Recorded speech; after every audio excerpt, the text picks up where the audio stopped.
Mhm. Well, the parrot probably wants a cracker. One of the tenets of the body of teaching that we do that just has evolved itself out of the different groups that we've done here on Maui over the last 4 years. And that Robin has actually created an ebook that contains the different tenets. Some of them, yeah. But one of the ones that is so fundamental, and I think is in some ways surprising, is the realization that all judgment is self-judgment. That without any self-judgment, there's nothing that you see out there that evokes judgment. It's the self-judgment is fundamentally a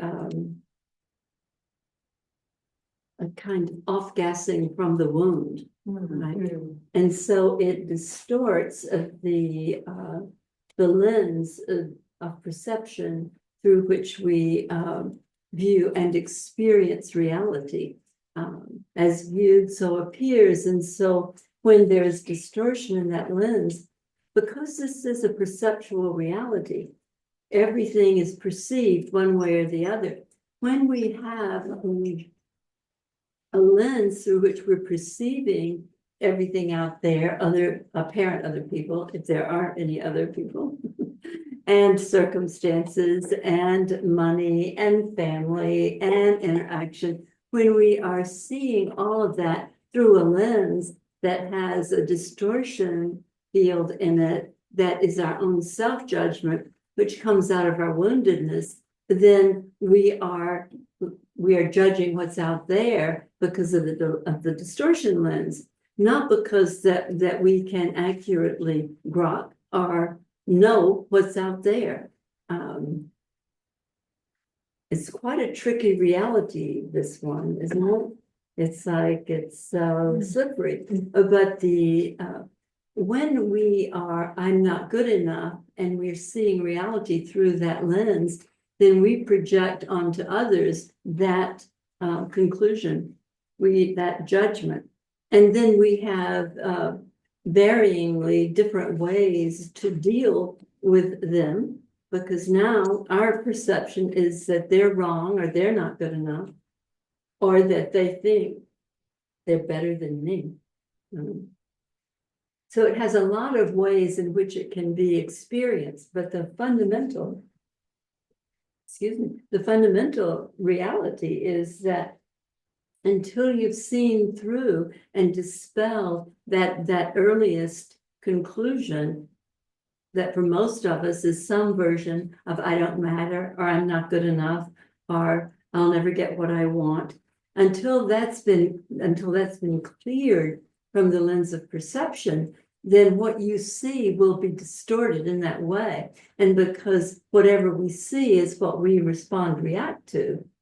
And that's what, at this point, 8.5 billion distorted lenses. And now we have the reality that we think of as the world, but each one of us has a specific view of it, actually. We believe this is an objective out there. That's what's not true.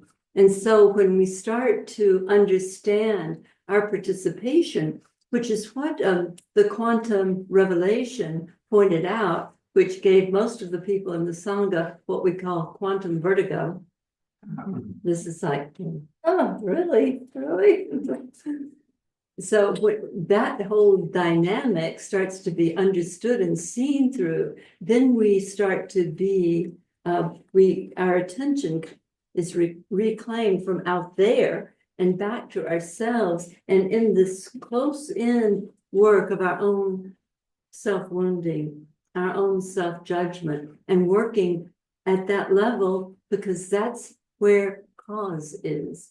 If we keep working at the level of the projection or the problem, it will just, we may clear it up for a minute, we may have come to Jesus meeting with that friend who didn't call us back, right?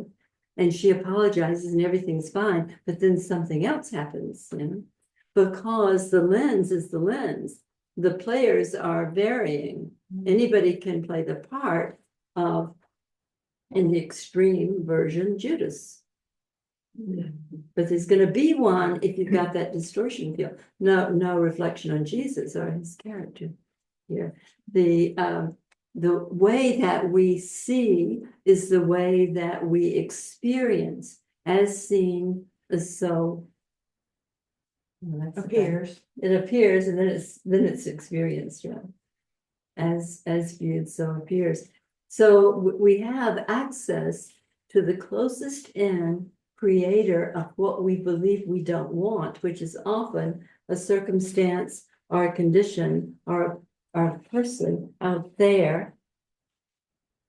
All of that is our perception.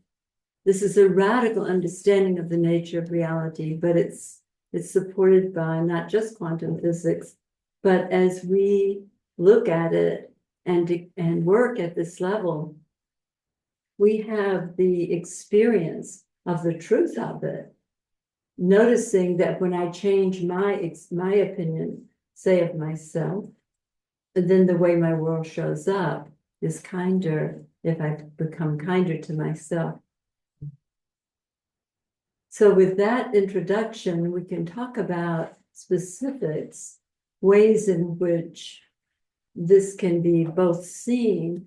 Until it's seen as operating in the way that I described, we don't have access to correcting what's at play.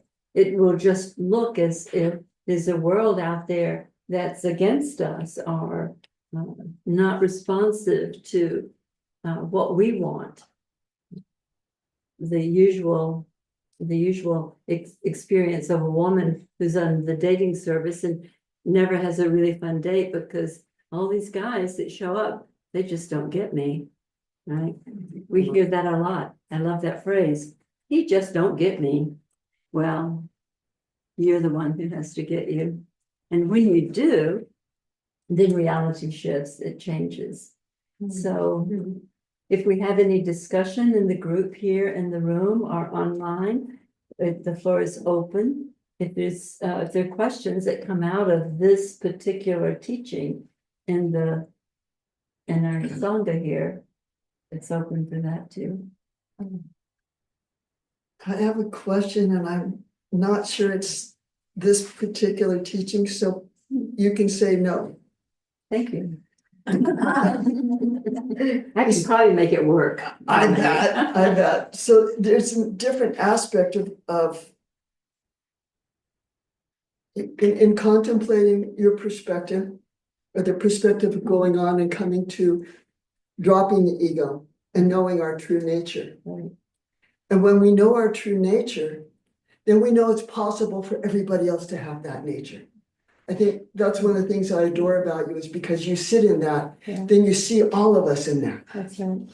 And so in seeing others in that, right?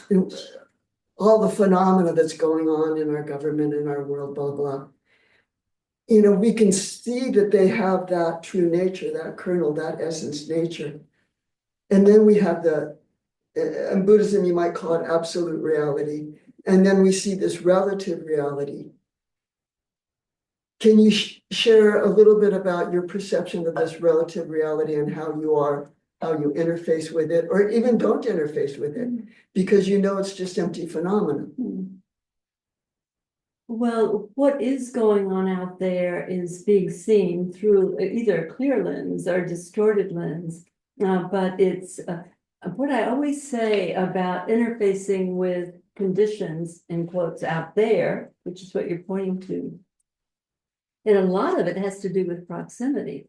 If I have a friendship issue or a relationship issue, and the person lives with me, then there is a very close-in possibility for the awakened state, right, to prevail. Because what happens when you drop the me, which is equivalent to waking up to true nature, is that there's nothing at risk anymore. There's not anything that is can be assaulted or hurt or dismissed or disavowed or whatever. And so you're available for authenticity. What goes on with us with our early wounding, and this is not exactly in the direction of your query, but what goes on with us with the early wounding is that we totally give up authenticity, because what happens is that, if I use like one of my usual scenarios, mommy and daddy are fighting, and the little 9-month-old infant in the infant seat or whatever they have these days is believing that if I'm happy and fun, and this is not conscious, but just the experience of something going on out there that I can do something about. And so we move into adaptive behaviors very early on. Adaptive behaviors are the ways in which we are gifted to express, right? But they will keep us from authenticity. So by the time any of us or all of us go to school, we are already operating out of our idea, a distortion lens of seeing how it is that I can be the good girl at school.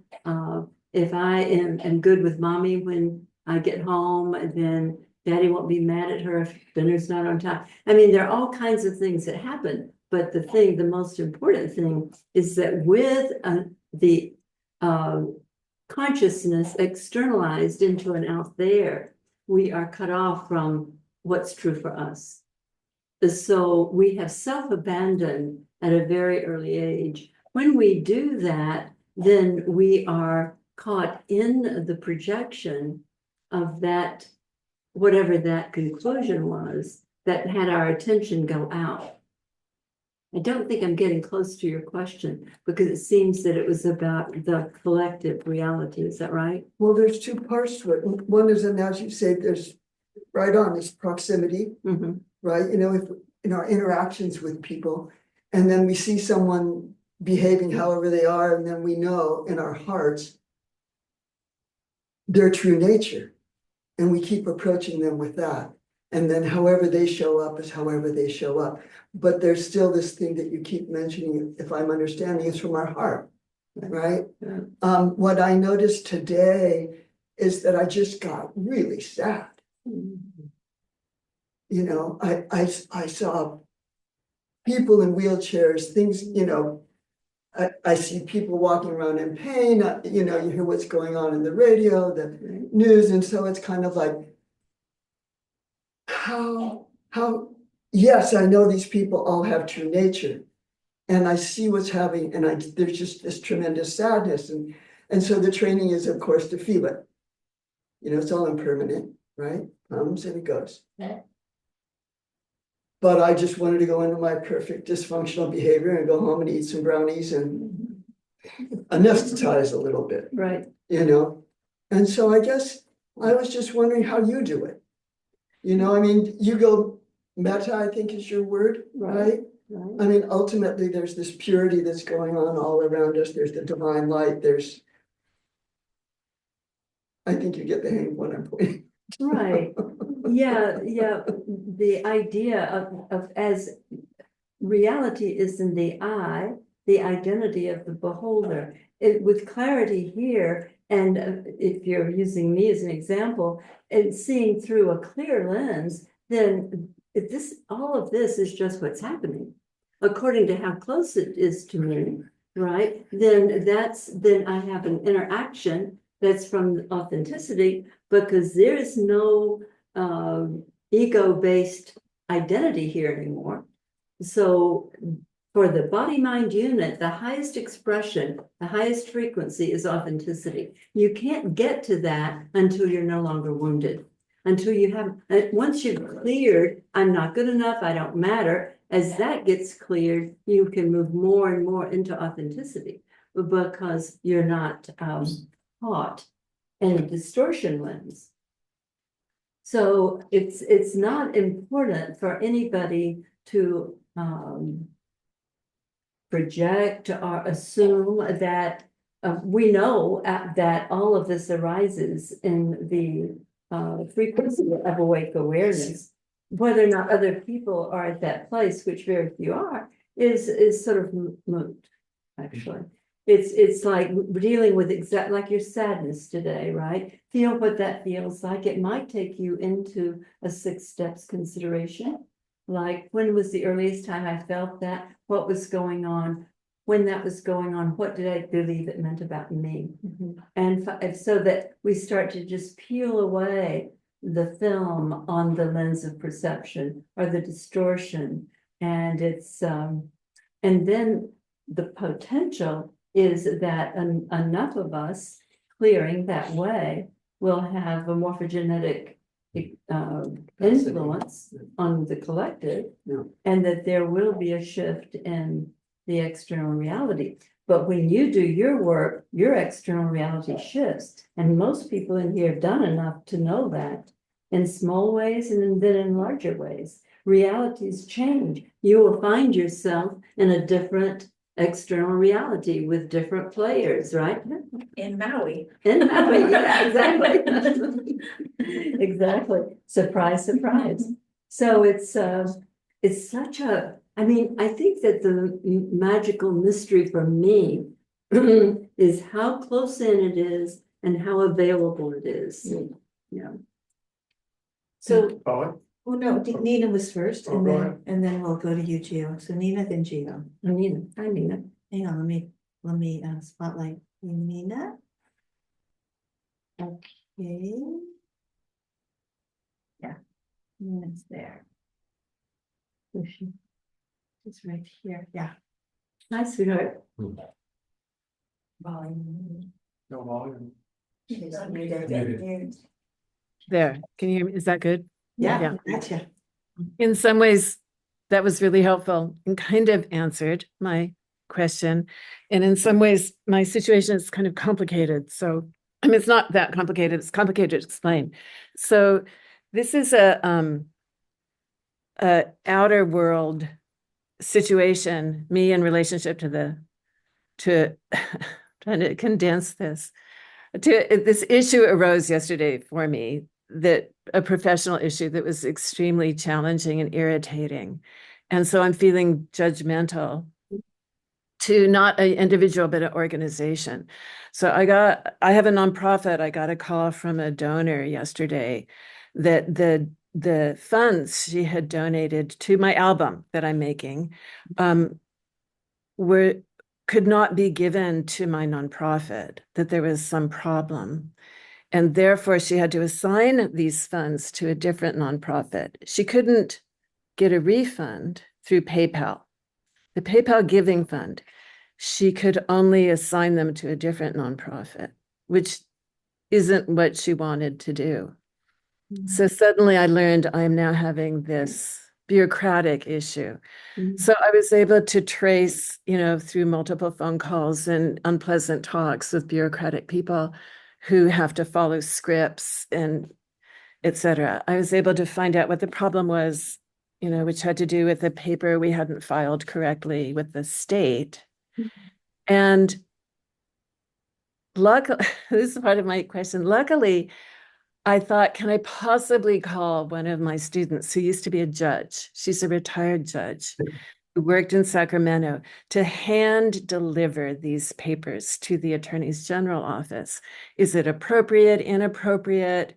But I was a bit desperate because now I have a slew of donors who are unable to, who are finding out about funds they donated over 2 months ago are not coming through to me.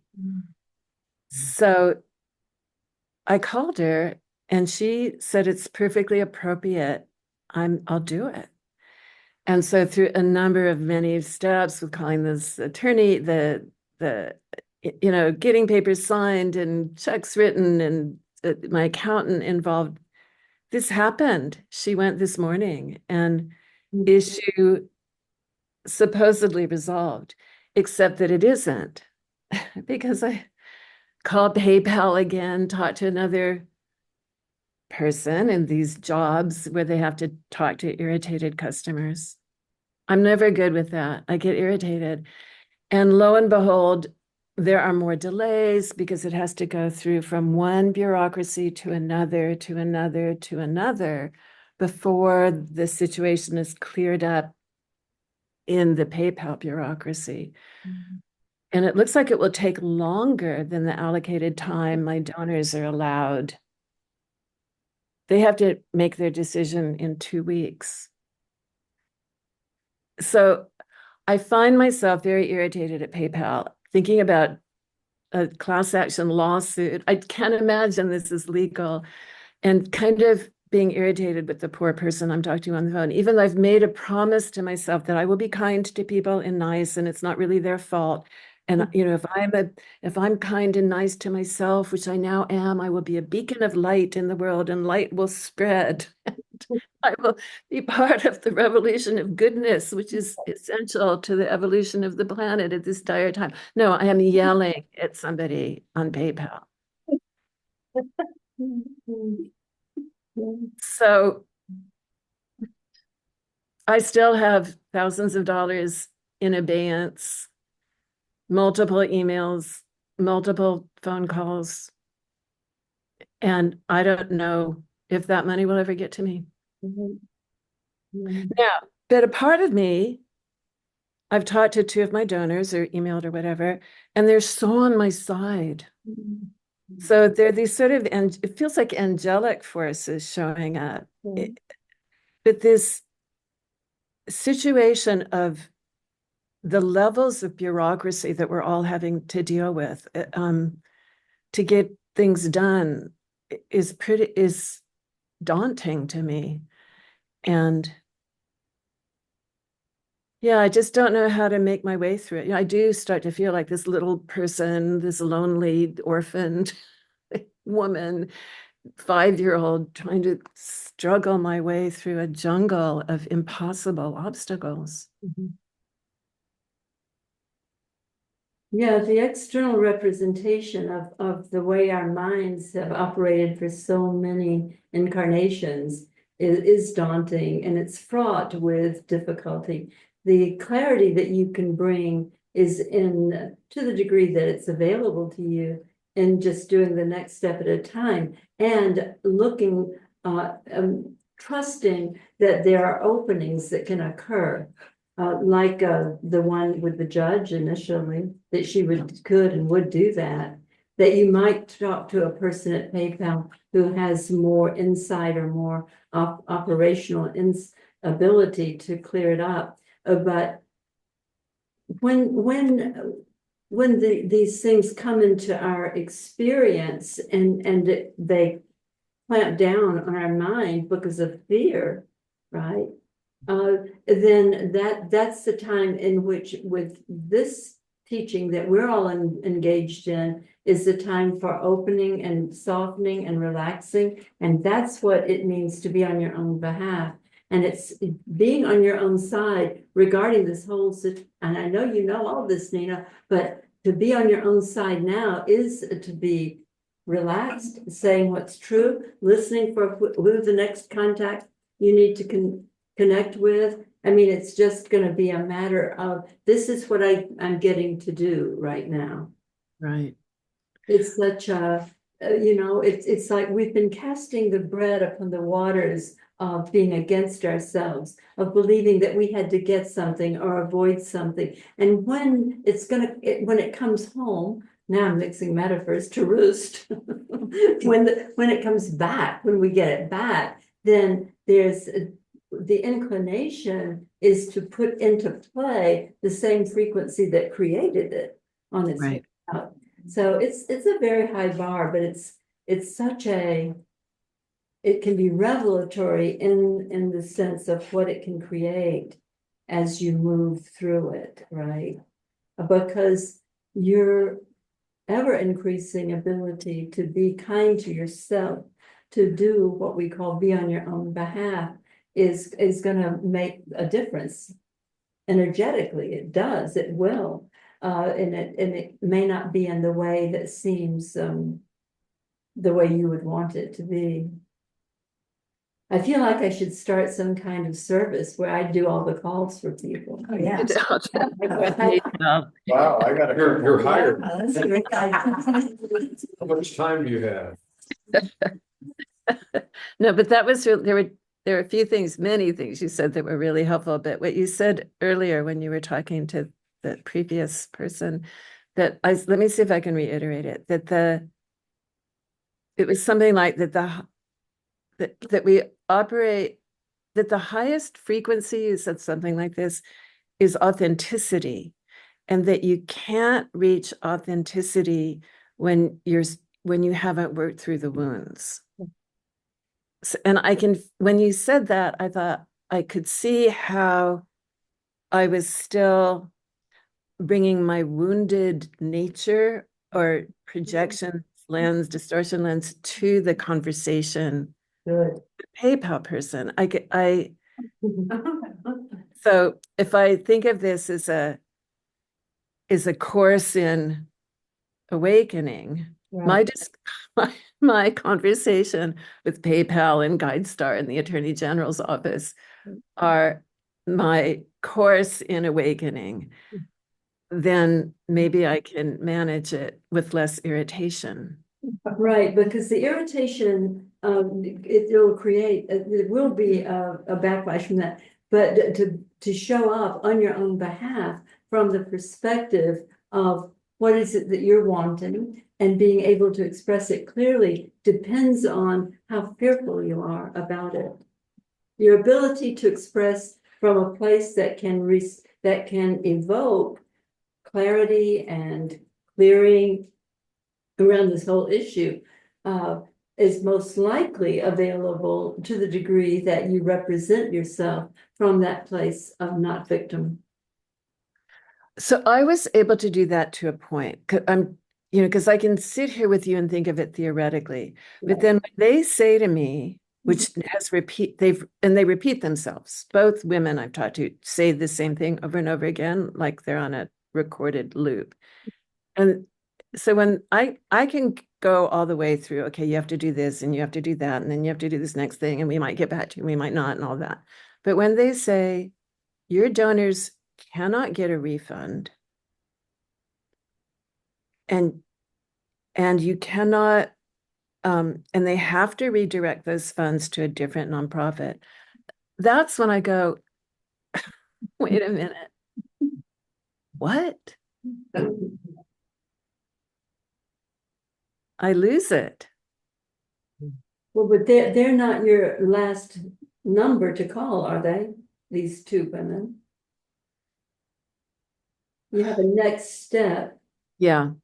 that is maybe has a little bit more clout or a little bit more availability to create a possibility for you. It's just that at any place where you come up against it like that, then you're left with what they tell you. You know that that's not the bottom line. Right. And so that's the place where nobody wants to get into these kinds of bureaucracies and fiddle fuck around with them. But the truth is that's where our minds have been for all of these incarnations. So each one of us is having some part in this that we get to handle from a different frequency. And this is, I mean, Yeah. Holly, what you often say to me when I complain to you mhm. about what my editor says to me, hi Nina, it's Janine. Hi, Janine. Hi Nina. Is to you put it right back on me immediately. Mhm. What am I giving out? And no wonder I'm getting this response. And I will keep getting this response until I change the frequency or the conclusion that I'm putting out. And that has had a tendency to aggravate me whenever you've said it, because, which has been very often, But it just, I think that's the most aggravating, but also the most powerful thing, because it puts it right back on me. Mhm. And you have said to me, until I change Right. that, I will keep getting back what I'm getting back. Right, and I certainly have said that to Nina, she will be witness to Do that. you hear that, Nina? I'm just, yes, right. So what does that mean with PayPal though? Well, what it means is that this particular thing is not one editor to respond to. It is an organizational clusterfuck, basically. And Right. so it requires another level of finesse in clearing your own perception and dealing with who's next on that call. So it's a more of a layered consideration. It's not that the answer or the behavior is any different. And I don't think Nina would have assumed from what I've shared with her that it was different, because she and I have certainly been there. Like, this is the way you're expressing, this is what you're getting. But right now it's going to be a layered thing because of the construct of these insane interfaces that we have with all of the very crazy projected reality. But wouldn't those interfaces change when what Nina's putting out changes? Yeah, and That's my question. And that's what I suggested to her just now, with these two women who said, you've got to find another nonprofit, you're not going to get the money in your nonprofit. Then she goes to the next place. She doesn't try to convince them that they're wrong. They're reading a script, right? But there'll be the next conversation. You already had some of those, I suspect, past those two women. Is that right? Well, I think it's in a way, again, there's this sort of complexity. I don't want to take all your time, but the complexity of that the angels are also showing up, right? And that was pretty remarkable that it felt to me remarkable that not only did it reveal the morass right now that it's not private to me, the morass of the bureaucracies we're all dealing with. And yes, then what am I bringing to it that's creating more obstacles than throughways? And then there are the people showing up who going, we'll do whatever we can to help you out, which I didn't expect. I didn't assume I would have help. Right. And that's a frequency shifter right there, just feeling any kind of support. And from that support, you can move into more authenticity. Right. Because it is a gradual thing. At the level of what Janine's pointing to, you and I have done that work to the degree that we have. And it depends on who you're being fundamentally to yourself and what you're expressing into the situation. Right. Yeah. There's some fundamental caveats that go along with all of this for all of us, which is we cannot know the bigger picture of what's going on. We don't know, but we believe that we know, but we don't know the very best outcome. And that from that place, we are in a frequency of doing what's in front of us to do. And sometimes not even knowing what's in front of us to do. But the freeing up into potentiality, possibility is a huge shift in our input into this, what's going on. Right. Thank you. Thank you, Nina. Thank you, Nina. I have- Gio was next. So Robert, on this, you want to comment on this? Well, yeah, on this for just a second. So I've been in business for decades, and I've had many examples where somebody's on the phone, maybe me, maybe somebody else, and we're dealing with somebody on the other end on an issue, and we're stuck, which is where Nina was. She's stuck. Mhm. And you can hand that off to somebody else, and sometimes that's, somebody, the secretary that works for me. Sometimes it might be a partner, sometimes it's Linda, but somebody else. And I always thought that when that other person was able to get a result, it was just because, they were able to go in and in 30 minutes or an hour or whatever, get a result that I was not getting. And sometimes I'm the person that can come in and get the result that somebody else isn't getting. I've had that happen. But I used to think that that was just because the second person was less emotionally involved. That would play a part. That's why another person frequently had success. Right. But between you and over here, I think maybe what you said was that the second person coming in actually didn't have the same woundedness. And so certainly they were wounded somewhere, but they didn't have the same woundedness. So they were able to come at it from a different angle. And maybe it's that they weren't coming from woundedness in the same way that the first person on the phone call was. And that's why they were able to get to success, as opposed to just, they're not emotionally involved. And that's. Yeah, well, the emotional involvement usually would point to a woundedness, but absolutely. But, I've seen that happen, just a couple of dozen times a year for years. Right. And it points to who am I being in this connection with, whether it's PayPal or a client or a customer or somebody that I need to help me.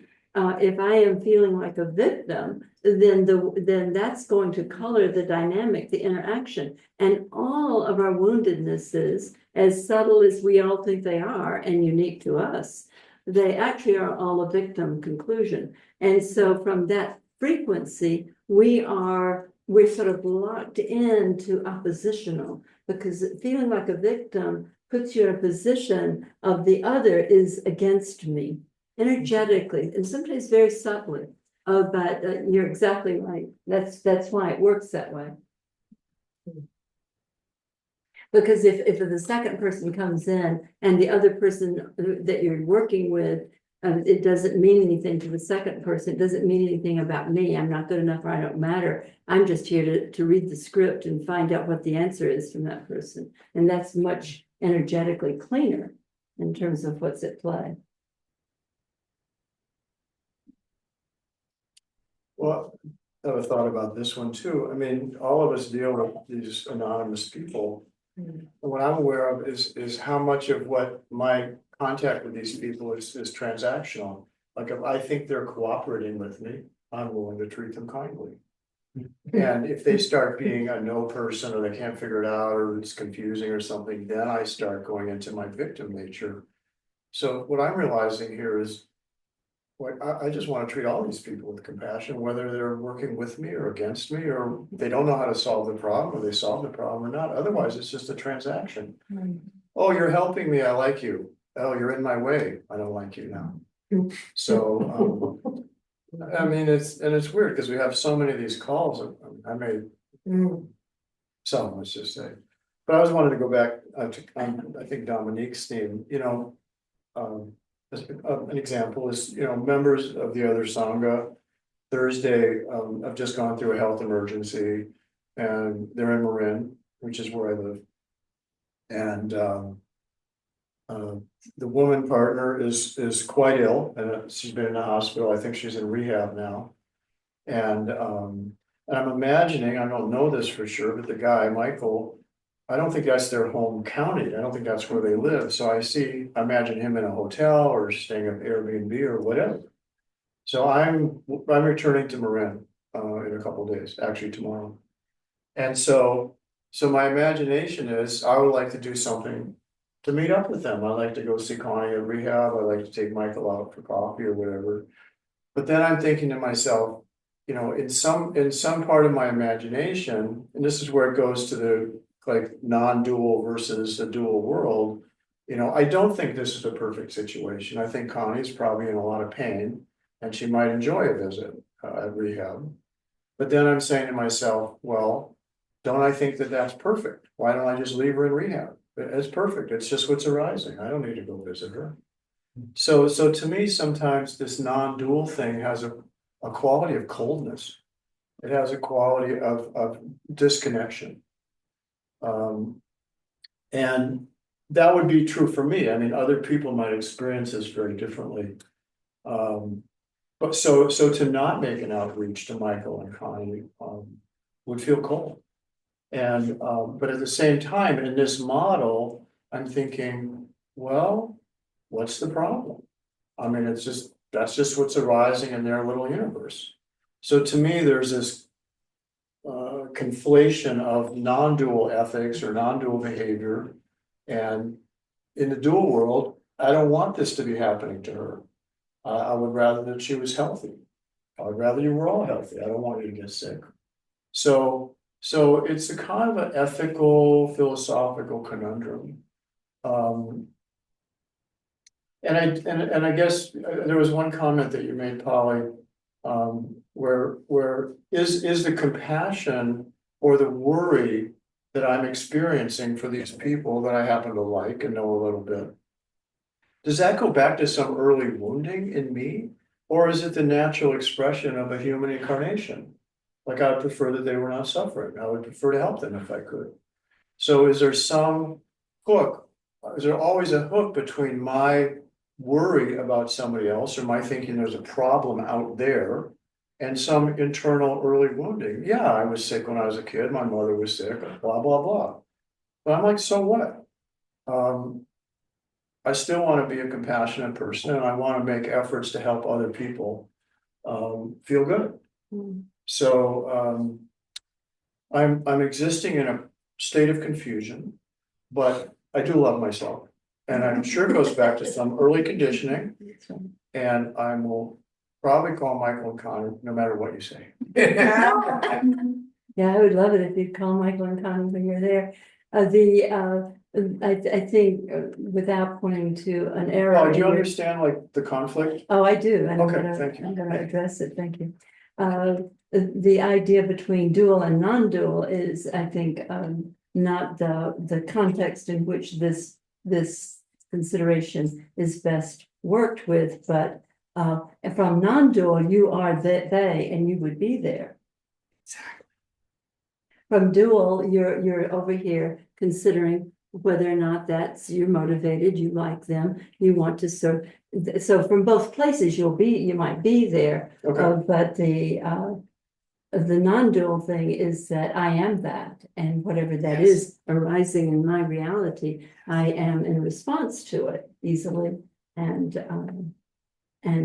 from a place of real satisfaction of the connection, right? We get to experience the connection. Having separate body-mind units gives us the fun, not to mention sex, but just relationship, right?